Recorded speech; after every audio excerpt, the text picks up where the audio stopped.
Welcome to the History Politics Podcast, putting the past to work from UCLA's Luskin Center for History and Policy. We study change in order to make change, linking knowledge of the past to the quest for a better future. Every other week, we examine the most pressing issues of the day through a historical lens, helping us understand what happened then and what that means for us now. Welcome to the History Politics Podcast, putting the past to work. I'm Rose Campbell, Assistant Director of the UCLA Luskin Center for History and Policy, which hosts this podcast. Right-wing populist Viktor Orbán led Hungary for 16 years, and his authoritarian regime was largely regarded as a blueprint for aspiring authoritarians around the world, including U.S. President Donald Trump.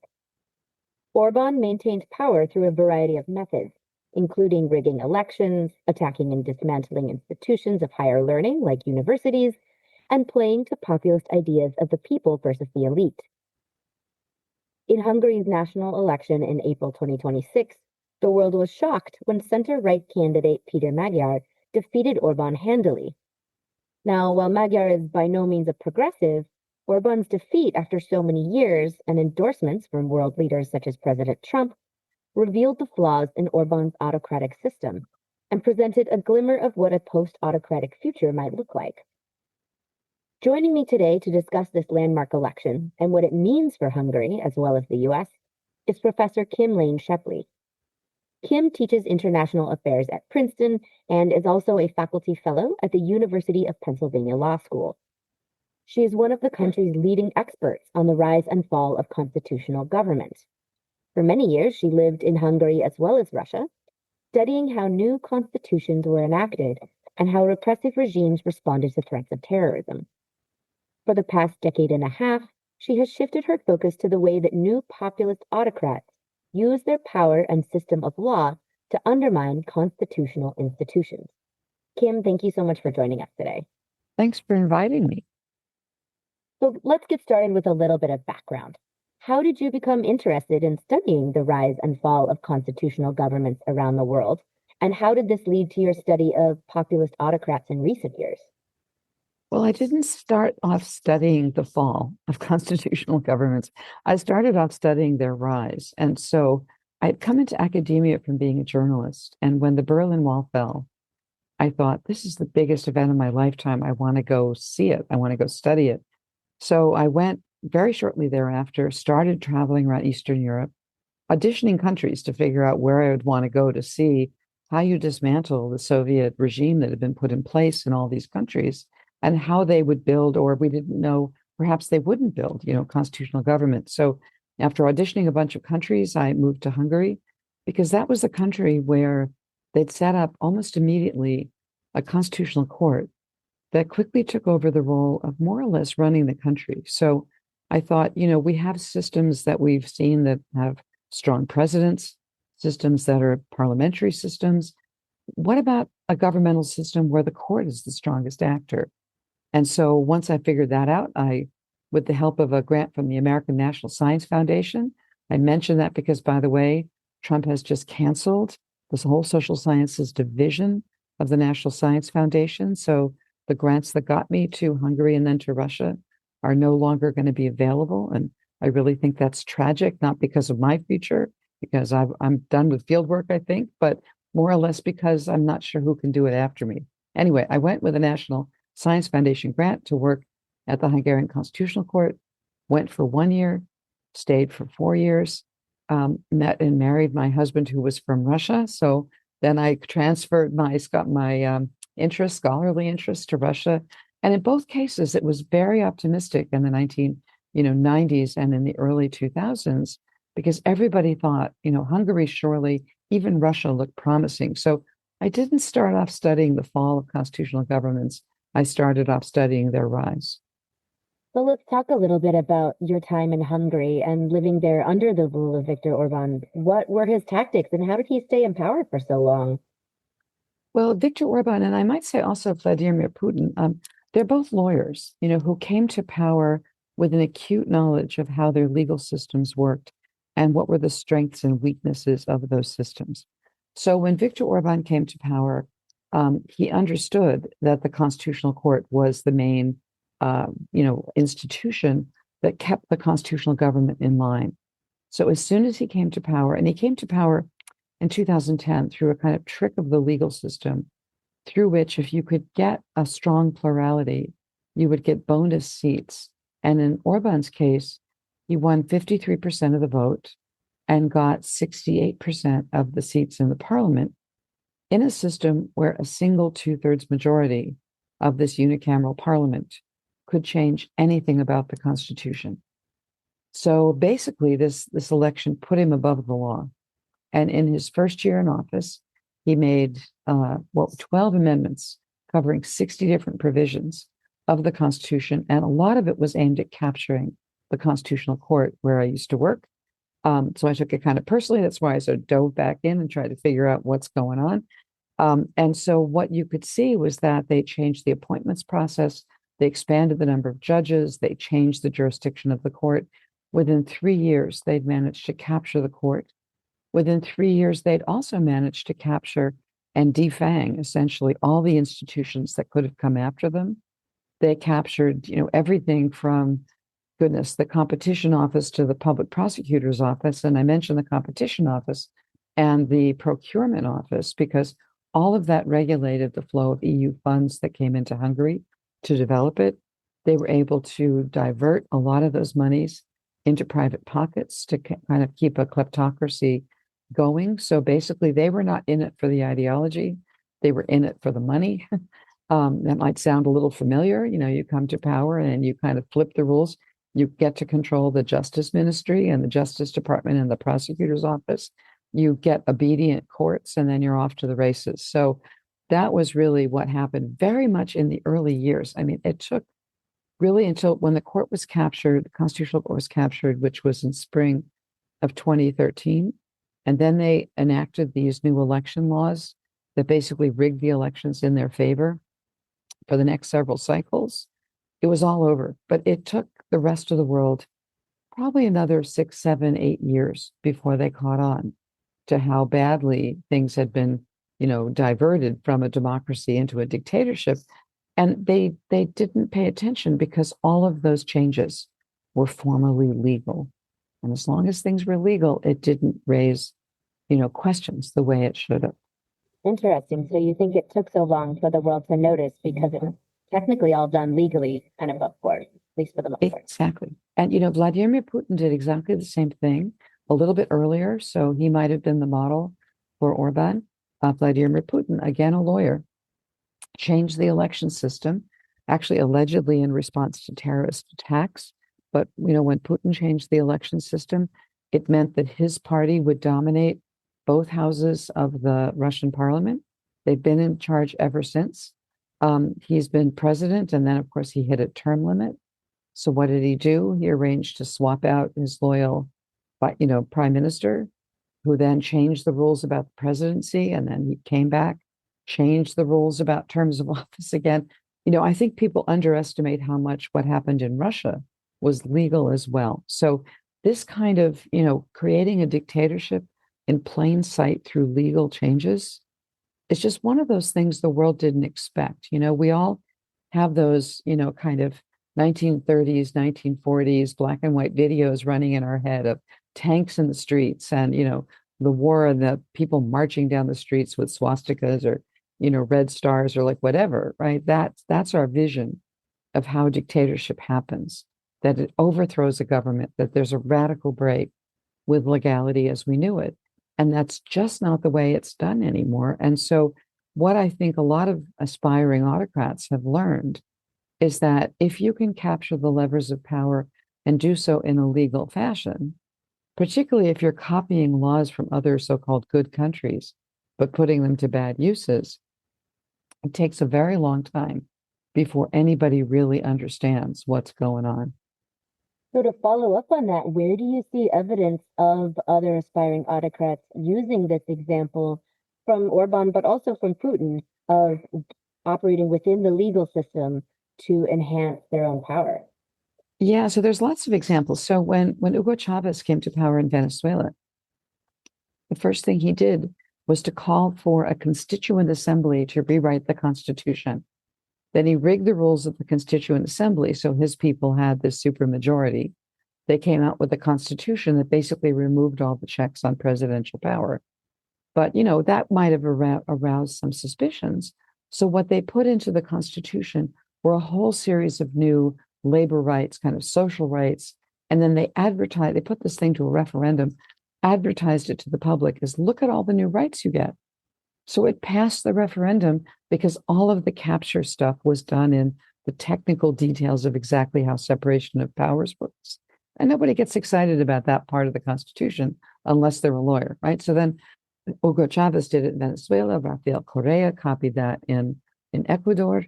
You then see someone like Mr. Erdogan in Turkey, again, completely legally changing how constitutional judges were appointed, enlarging the number of judges because he enlarged the jurisdiction of the court, said, look, I'm so much of a fan of this court, let's give them more judges. This is how you pack the court. I mean, this is now the way that autocrats all over the world are doing. And I don't know how quickly you want to get to Trump, but you look at Project 2025, and there's a bunch of different strands of what Trump has done, but the Project 2025 strand is actually Orbán in action. And it's not just hypothetical that this is Orbán in action. Actually, Viktor Orbán started this thing called, called the Danube Institute. It's his English language think tank. And the Danube Institute was one of the partners with Heritage in writing Project 2025, which is why there are so many similarities between that particular, strategy of what Trump has done. He's done a whole bunch of things that are off script for that, but that thing where you kind of enact all these regulations, you roll out executive orders, you invite the legal challenges, which will then go up to a PAC court, which will then declare the executive orders to be the new constitution. This is exactly how Orban's script, or how Chavez's script for that matter, gets translated into US law. Okay. I've jumped a bit ahead, but that's just to say, the US is completely now following in the track of these other aspirational autocrats. No, I think the parallels do seem pretty clear, and I would love to get your thoughts on whether you think the reaction from the populace is the same in the US and the world, if we're letting it happen because it does seem to be happening legally, or if you think there are differences there. Yeah, so if we're going to, just move to Trump. So I think I have this article that I'm almost done with called Trump is a they, not a he. And so we talk about this administration like it's all like born out of the head of Trump, but actually there are several different strands that different people are in charge of. And so the Project 2025 strand is in the hands of Russell Vought, and he's the one. They've been enacting regulations. For example, that one of these regulations, it started off being called Schedule F. It has some other name now, but it basically legally allows the president to reclassify about 50,000 civil service jobs into political appointments so that the influence of the president cuts way down deep into what used to be a protected civil service, which enables, easier control from the center. That went through as a regulation. That's already law. Okay, so and I can go on, but there's a whole bunch of things that have come out of Project 2025, which are following exactly the kind of Orbán legal angle. The thing about Trump, though, is that he wants entertainment, right? So he's got two strands of other things that if Orbán or Erdogan or Chavez or the other autocrats tried it, would have immediately alerted people to danger. And so they didn't do that. So one strand is the cruelty strand. I think of this as the Stephen Miller strand. You see this in the absolutely performative violence of ICE. They could do what they're doing quietly. In fact, since the big Minneapolis pushback, they have been doing what they're doing much more quietly. But part of that was that Trump wants to see the videos, right, of people who are, grabbed off the streets and beaten up and whatever. He wants to see the detention facilities that are, depriving people of the basic conditions of human dignity. He wants to see all that. The thing is, when you videotape all of that, it gets out and then the public sees it. And the reaction against Trump has been really a reaction to the cruelty agenda more than it's been a reaction to the legal agenda. further proving Orban's point that if you do it all by law, you can get away with a ton of stuff without much public objection, right?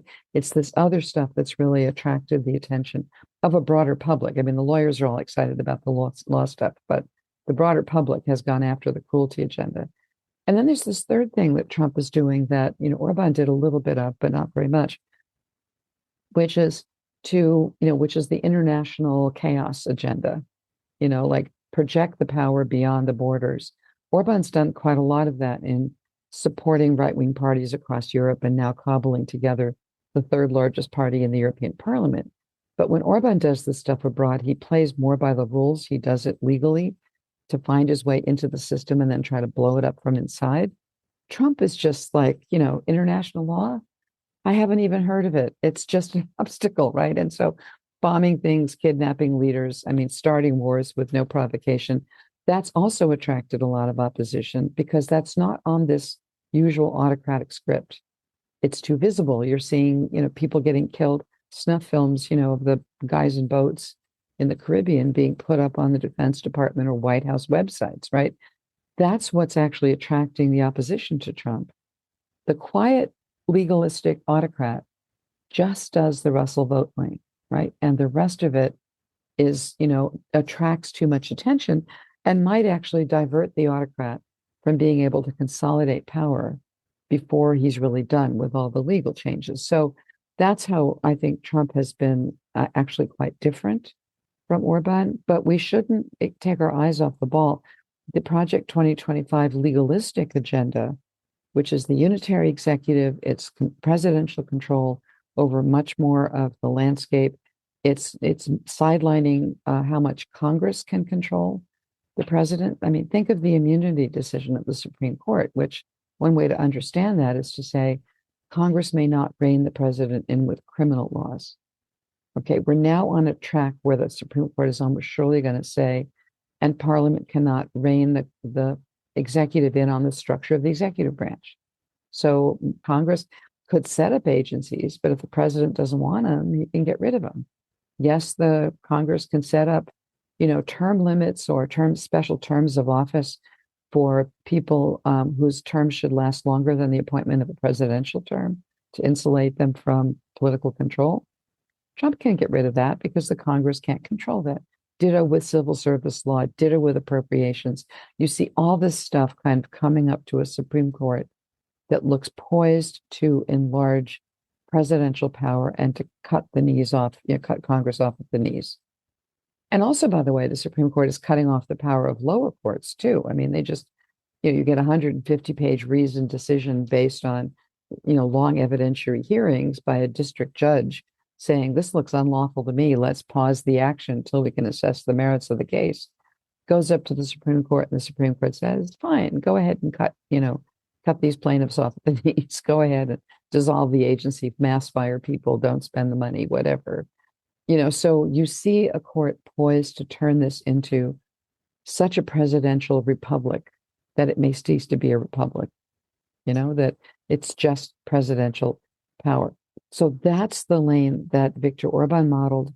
That's the lane, all these other autocrats have followed, the ones that were successful, So I think we just have to see whether Trump has, his desire for political spectacle has overcome and generated the public resistance that may actually foil in the end the entrenchment of the purely legal program. So that actually leads well to my next question. Let's jump back to Orbán for a second, because in a sense, then he did everything quote unquote right. He did it legally. He established himself in what seemed to be an impenetrable fortress, and yet he was defeated. So could you talk a little bit and defeated handily, actually. So could you talk a little bit about how you think Orbán might have sowed the seeds for his own defeat, and how and why his power crumbled after this very careful and seemingly thorough agenda for so many years? Yeah, so this is really the ray of hope, right, for the U.S., given that we've just talked about what's happening, with Trump.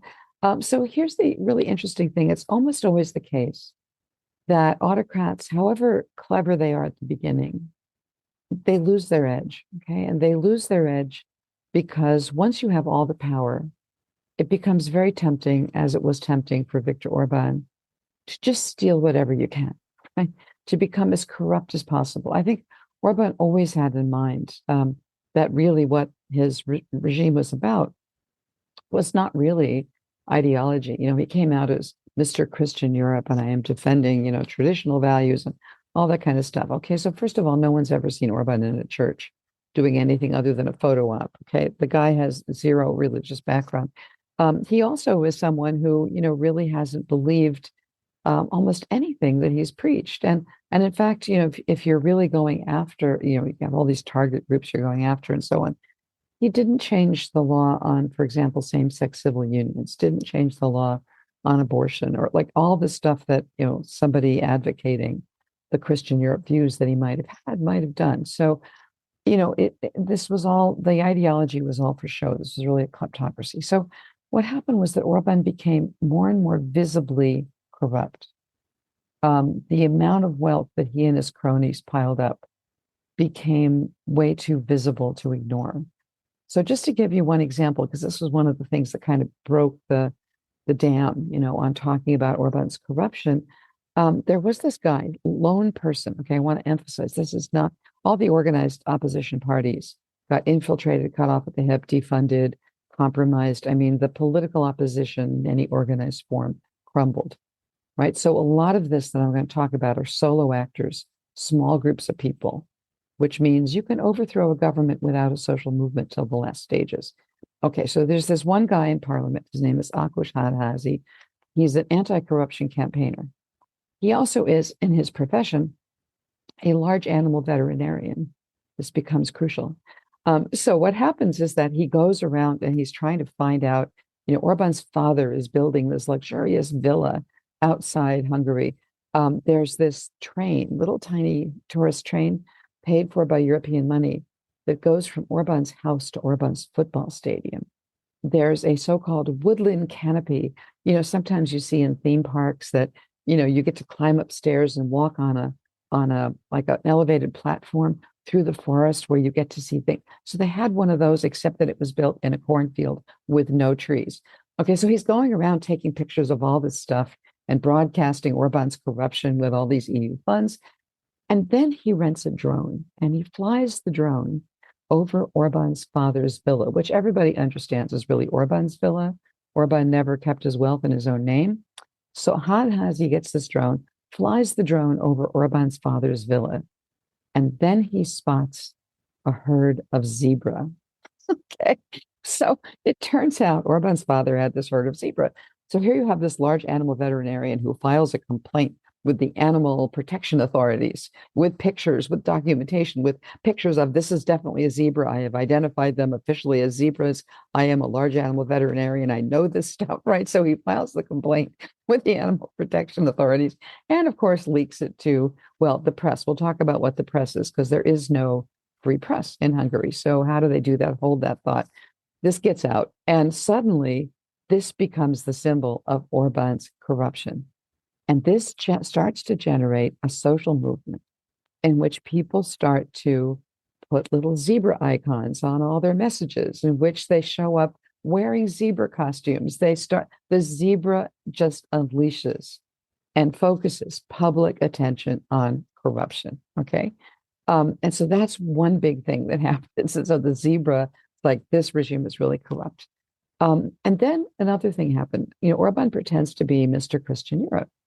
Okay. And so there was this secret thing that leaked, which was that the government of Viktor Orbán had pardoned a guy who had been the principal of a kind of a state-like orphanage, where the kids in this orphanage had been abused for years by the staff. Really horrible pedophilia scandal. And the principal of this school had covered it up.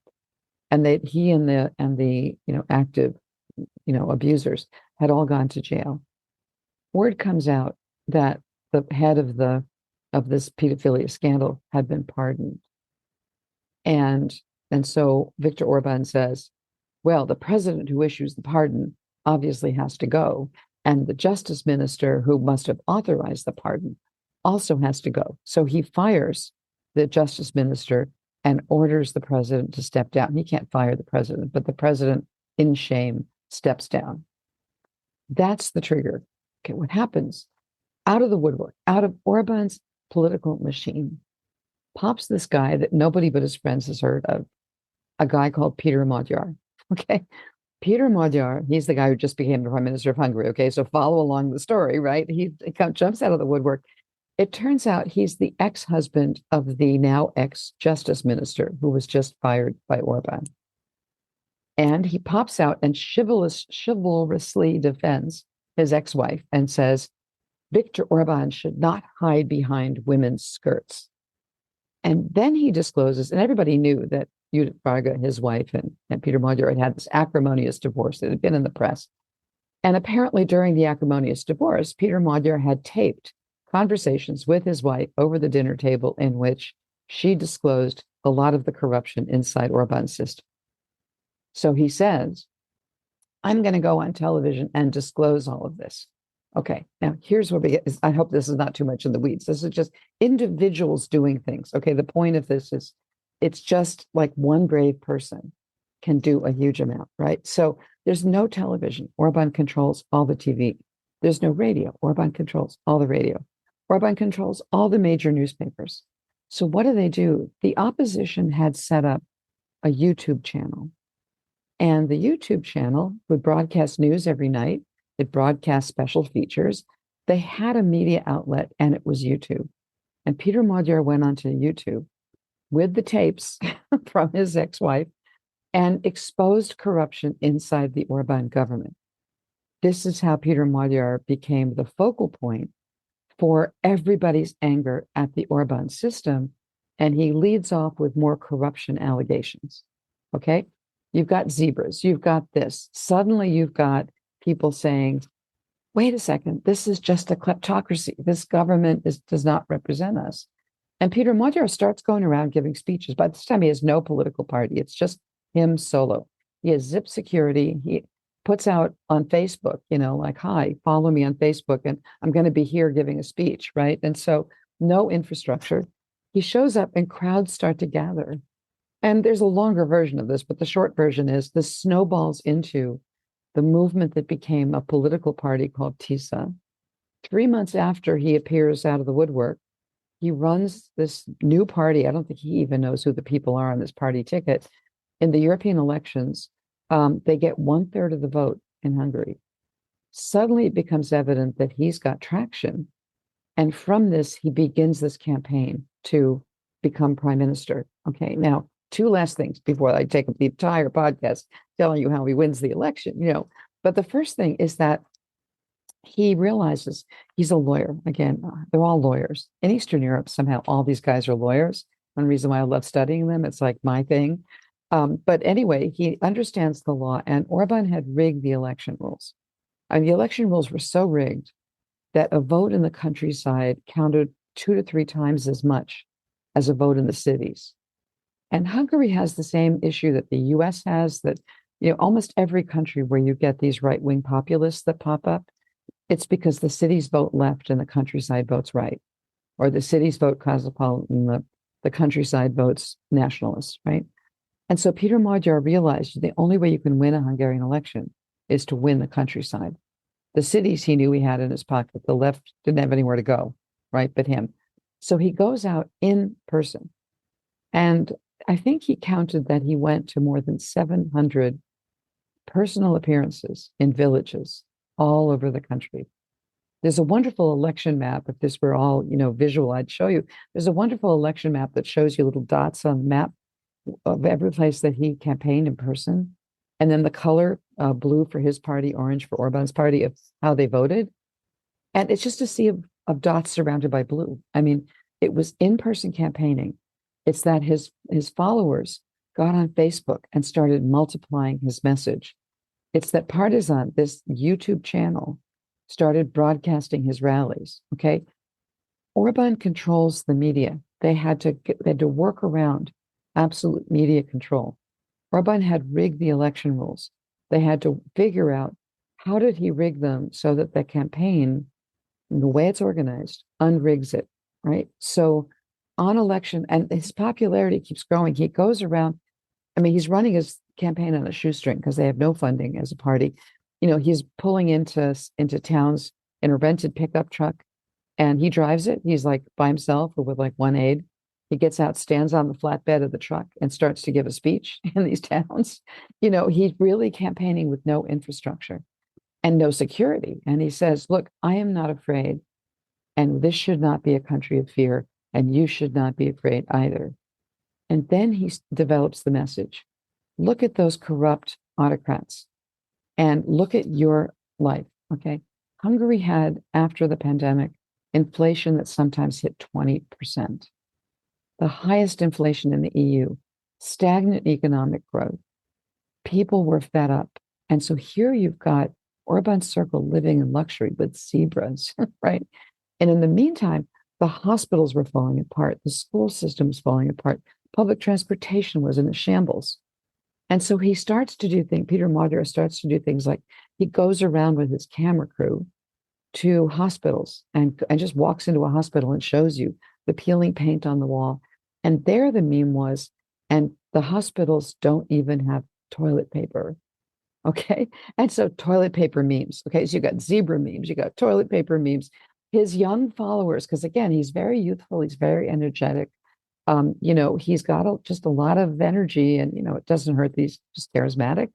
And so his youthful followers start to memify everything he does. So the toilet paper thing becomes like the symbol of, and they get zebras and you don't even get toilet paper, right? And so that's the link. They've deprived you of all this stuff in order to make themselves wealthy. And the through line is, it's because you lost your voice, because democracy has failed.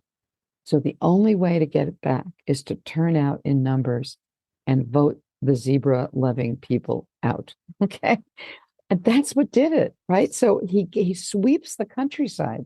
He flips the script, as it were. I mean, he wins all these regions that have voted for Orban for 30 years, I mean, it's just astonishing how much that narrative flipped everything. And so on election night, he's got this huge victory. I've already mentioned to you that, if you get 2/3 of the seats in the parliament, you can change the constitution at will. He gets 71% of the seats. Okay. And so when he goes like election night, he's so good at camera crews and staging and what will this thing look like on video. They set up this like platform for him to come and, acknowledge his great election victory on the banks of the Danube, with the beautiful Hungarian parliament framing him behind him. And there's this huge sign, which is like the slogan of the campaign. And it said, Most rendszerváltás, which means now system change, or like regime change. Rendszerváltás is how the Hungarians referred to what happened in 89-90, right? It's like we're completely changing the system, out with dictatorship, in with democracy. And so that's where we are all over again. And I must say, I haven't stopped smiling for the 6 weeks since we've had the election. And in case you haven't seen it, you got to look up the video of the dancing health minister. And so there's this guy, he's 56 years old. His name is Zsolt Hegedűs.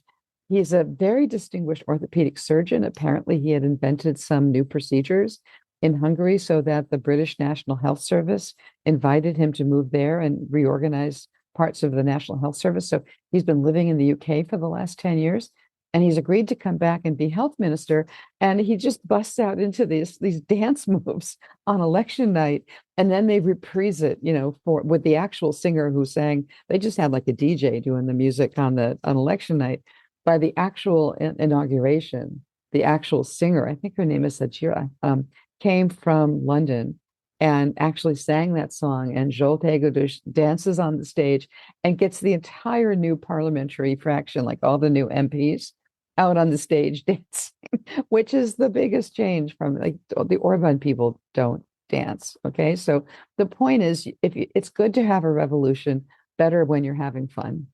I did see that video, and it filled me with joy as well. I loved it, the dancing.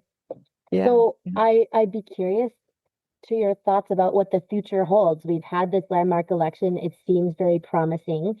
What do you think will happen now that Magyar is in power and has made these sweeping changes? or at least promised to make these sweeping changes. And following up on that, what do you think the defeat of Orbán means for the future of other autocrats who have tried to follow this pattern?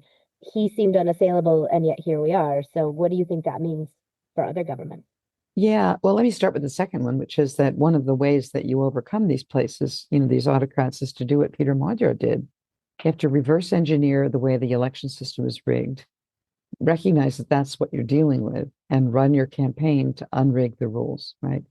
Also, easy message with the through line, and the corruption which almost all these autocrats fall into is something people really hate. And when you link it to the fact that your standard of living is going down because of their corruption, it's a very popular message. So I do think the Péter Magyar example is really useful for other opponents of autocrats to use to just topple them in the election. But, an election is only the first step. We've had other countries where aspirational autocrats were defeated in elections. So, Bolsonaro in Brazil was defeated in an election, and he was convicted and sentenced to 37 years in prison for trying to overthrow the results of the election and launching a coup. In Poland, the aspirational autocrats in the Law and Justice Party were voted out. And now we have this government trying to operate in its shadows. You could even say that, Joe Biden's victory in 2020, excuse me, was a victory, that got rid of Trump when he showed aspirational autocratic symptoms, although Trump was not organized enough in his first term to do anything other than pack the court, but that was still pretty important. Now he's much more organized, so he's much more dangerous. So what do we know from all these examples? Well, they're all disappointing. The peace government in Poland and the Lula government in Brazil have not won, and Biden, you could say, also in the US, they did not win with big enough majorities to comfortably change and undo the autocratic capture that the autocrat had done. They can move a few things along. They get vetoed by the people supporting Bolsonaro and Kaczynski and the Democrats here. But, they can't really, or the Republicans here, rather, I'm sorry, I got the slides mixed, but, the autocratic side here, you can't do a lot unless you've got an overwhelming majority, right? I mean, it's not enough just to win, because when autocrats operate, they capture institutions, they turn them inside out, they destroy the rule of law, they fire the experts, they leave rubble on the floor. You've got to rebuild. And a lot of that means changing the Constitution, changing rules that are deeply entrenched, overcoming court packing. So it's very hard to do what political scientists call U-turns, right? That's the biggest problem. So now we're going to see this. The Hungarian example is, okay, so suppose you win with these super majorities that allow you to change the Constitution at will. I told you Orbán was off to the races in 2010, and here we go again. So why can't Péter Magyar just undo everything Orbán did? And the answer is because there are veto points that are now in place that Orbán didn't have to contend with, that Péter Magyar has to contend with. And it means that even with that overwhelming majority, it's going to be hard. So, for example, it's a parliamentary system. So the prime minister has all the power, but the president has to sign off on all the laws passed by the parliament. The president in Hungary is an Orbán loyalist. Laws can get challenged before the Constitutional Court there. That's where I used to work. Like our Supreme Court, they can declare, and they're totally packed with Orbán supporters, they can declare unconstitutional everything Magyar does. This is exactly what's happened in Poland, where the government there, they have a thinner majority in the parliament, but they still have a veto-bearing president and a packed high court. They've been unable to do anything substantial because they keep getting foiled. And now in Poland, that government is sufficiently unpopular that it may lose the next election and the Law and Justice Party will come back. Same is happening in Brazil. The Bolsonaro's in jail. That energized his base. Bolsonaro's put up his son now because Bolsonaro is disqualified from running, so he's put up his son. There's an election later this year. People expect not only that the son may win because he's young, energetic, Lula by now is old, but also even if they don't win the presidency, it's almost certain that the Bolsonaro forces will win the Senate in Brazil.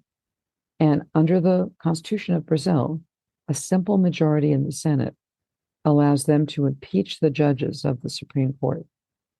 So the Supreme Court, which convicted Bolsonaro, is almost surely all going to be gone by the end of the year, right? So, and I can go on about other places where you get these little bit of turnarounds.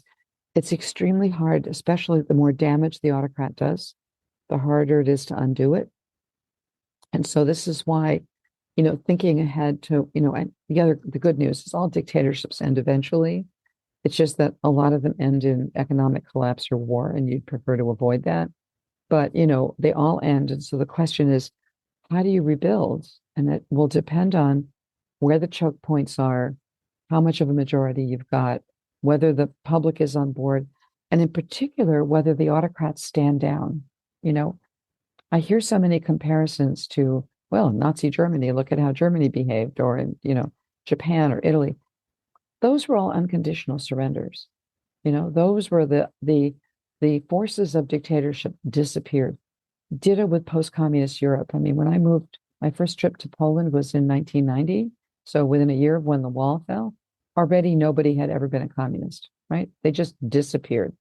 Everybody who had been, new identity, hid from public life. So all of those transitions were all the successful transitions, right? Those are all the successful ones we think of. They all happened in the context of the absolute surrender of the forces that brought you the dictatorship. And that is no longer true in these new autocratic systems. These autocrats have popular support, and they dig in and they don't go away.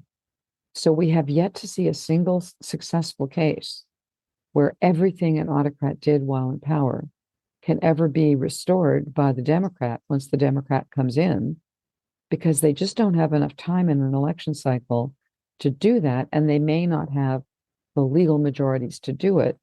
And many of them have said, I don't want to break the law to remake the law. So they're kind of in this legal prison that is honorable, but ultimately means it's hard to restore democracy. So, let's hope that Hungary is the good sample case. I mean, it's the great sample case on how to defeat the autocrat at the polls. Now we're seeing, how do you defeat the autocrat with the structural changes that the autocrat made? And how do you prevent the autocrat from coming back? Those are the challenges that Péter Magyar now faces. And he's made some very good steps. I mean, the first law that the new parliament passed was a law ending the 6-year state of emergency that Orbán had declared for COVID, continued through the Ukraine war, through which Orbán was just governing by decree. Okay, so Péter Magyar said, I don't want that power. Good move. Second, constitutional amendment limits the time a prime minister can be in office to 8 years in a lifetime. Péter Magyar says, I'm only going to do this 8 years. He's only 45. He could do it longer. Orbán did it for 20. Okay. But the 8-year limit means Orbán can't come back. Okay. And then they've done a few other things. But, that's the first week legislative agenda. And I think it's actually a really good one. They figured out if they only have the chance to do a few things before the backlash starts, what are the things they're doing? And I think they've got a pretty good handle on where they need to remove the veto points in order to be able to get up and running. But it's not easy. The election is necessary, but not sufficient. So I wonder if you could close us out by coming back to the US then and talking a little bit about what you see for the future here. Also considering that I think you could argue that Trump 2.0 is in part a reaction to how ineffective many people viewed Biden's administration, perhaps for many of the reasons you've just discussed, right? They were trying to do things within the legal system, and that had already been stacked against them. And as you already said, Trump is more organized this time, and so he is able to enact more change. So what do you see for the US going forward?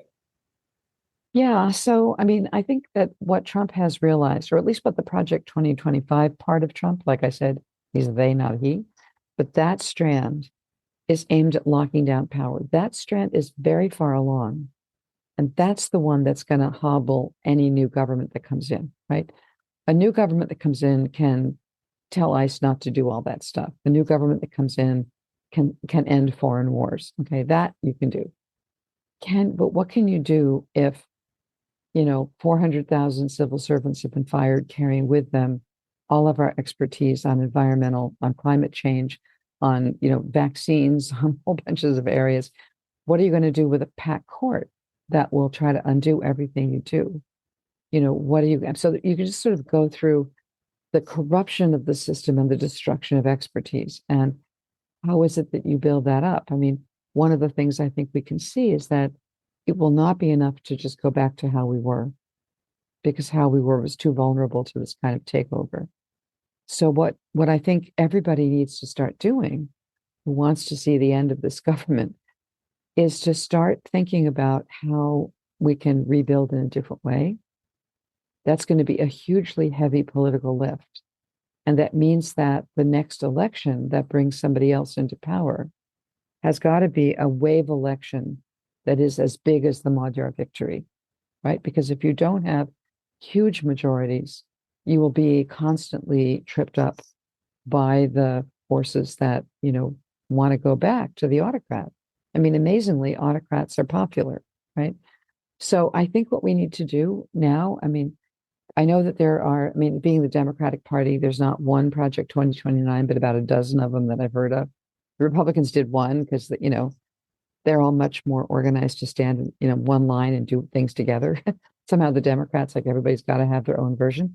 At some point, all that stuff is going to have to get consolidated and the best ideas, kind of pulled out from that.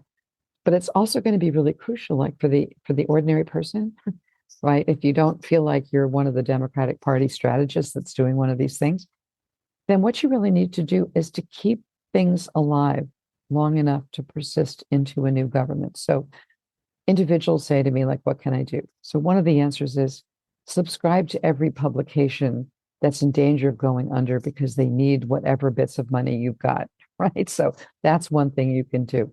Get together with your friends. Go to these No Kings rallies, figure out who your allies are locally and try to start at local level. Can you get better mayors? Can you get better county officials? Can you get better state senators? Because a lot of this is going to be building from the bottom up. And then there's going to be this moment when suddenly the top will open. And I told you that long story about Hungary in part because Hungarians were just stunned. There was one of my friends is an anthropologist, my husband's an anthropologist too, but one of his friends is an anthropologist who studied the very end of the Soviet time.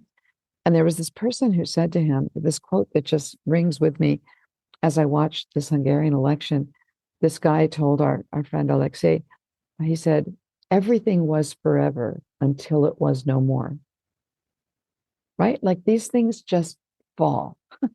And so that's kind of how these legalistic things collapse. They just fall. Okay. So then we got to pick up the pieces, right? And how do we do that? A lot of that is figuring out what I think of as the kind of dense infrastructure that where civil society will hold stuff up when the institutions can't. Okay. So the institutions are going to be needing to be rebuilt. It's like that old expression, I'm full of cliches today. Rebuilding the boat in the open sea, right? They're going to have to rebuild the government while people hold up what governments used to do so that the whole system doesn't fall apart during the rebuild. So meeting your neighbors, figuring out local governments, figuring out state governments, trying to build a governance infrastructure to hold us all together while the top is rebuilt. That's something ordinary people can start doing, finding out who are your friends and allies. I must say that I've been spending a lot of time now with my friends whom I call homeless Republicans, people that I used to get into fights with because I was progressive and they were a conservative. It's like, that's trivial compared to what we're going through now. Right. And so what we try to find, and the homeless Republicans are great because they lost their political party. So they understand what happened. They were often the first ones to figure it out. And they are really good allies in this process because when we get back to something that looks like a democracy again, there will need to be a constitutional law respecting conservative party that's missing. That's one of the pieces of infrastructure we need to rebuild. There's already sort of a Democratic Party, although on some days it feels like there isn't much, that also needs work, but you need a party structure. You need these ideas about going forward. And the rebuild is going to be really tough. So people need to be paying attention, resilient, educate themselves, build the dense network of local ties that will hold everything together when we have instability at the top, you know? And it's going to take much longer to rebuild than it took to destroy, is the other thing. And we've got to find a way to increase everybody's patience, because the lessons we've learned from Biden, from, I think, law and justice, not law and justice, but the Tusk party and the Pacific Platform, Tusk party in Poland, Lula's party in Brazil, is that, one election cycle is not going to be enough to rebuild this. And people are going to have to be patient with whoever's in charge. And they may have to hold their nose when that person who's in charge does one thing that they hate. Again, rebuilding democracy has got to be the first and last priority. And as I say to my homeless Republican friends, I look forward to going back to the days where we argue about universal child care again, right? It's not any less of an important issue, but you're not going to get it in a dictatorship. And I'm now a firm believer in the two-step process here, right? Which is, first you get your democracy back, and then you go back to having ordinary politics. So, Péter Magyar built a big tent, and people keep saying to me, he's a conservative, right? Like, why do you like him? And the answer is, we haven't gotten there yet. The things he's doing are not left-right things. They're democracy dictatorship things. And as long as he's on that path, I'm with him. My lefty friends in Hungary are still with him. And we all look forward to the day when left politics and right politics fight each other again, because that'll mean we have a normal democracy. Sobering, but not without hope. We just have to think strategically long-term instead of in the moment. So exactly. And you're a historian, so I'm quoting all these other people, but I was a graduate student at the University of Chicago, where there was this famous bar called Jimmy's, where everybody would go for drinks. And it was famous for having the most educated graffiti in the bathrooms. And it was in one of the men's rooms. So I got this secondhand. Some guy comes out and he says, there's this graffito, of course, Chicago, everyone uses the correct. There's this graffito in the men's room. And it said, time is nature's way of keeping everything from happening at once. And I always say, and that's why we need historians. I love that. That's a very good quote. I like it a lot. Yeah. Well, thank you so much, Kim, for joining us today and for sharing your thoughts. We really appreciate it. Thank you. Good questions. Great prep. Lovely to talk to you. Thank you so much for our audience for listening in. Please do remember that if you enjoyed this podcast, please make sure to like and follow us wherever you get your podcasts. You can also find full episodes as well as curated playlists on our YouTube channel at Luskin Center for History Policy. And don't forget to check us out on TikTok at UCLA History Policy for short summaries of every new podcast episode.